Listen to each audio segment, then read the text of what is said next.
Magandang araw po sa inyong lahat, guys. Mayroon na namang project si Jack, guys. So, may sinulda siyang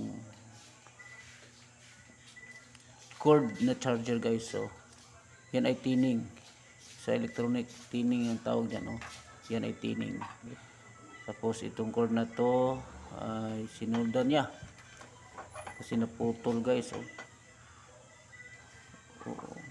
Okay kaya ito? Marunong kaya si Jack nito? Baka sumabog yung cellphone yan, ha? Oh. Tingnan nyo, guys. Oh. Oh. Okay. Kumuha siya ng charger. Oh. Tapos sinaksak niya sa kurente. Tapos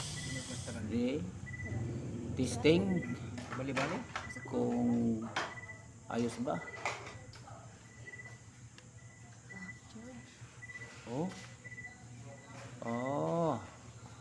Oh, ayos. Okay, ah. Thank you, guys.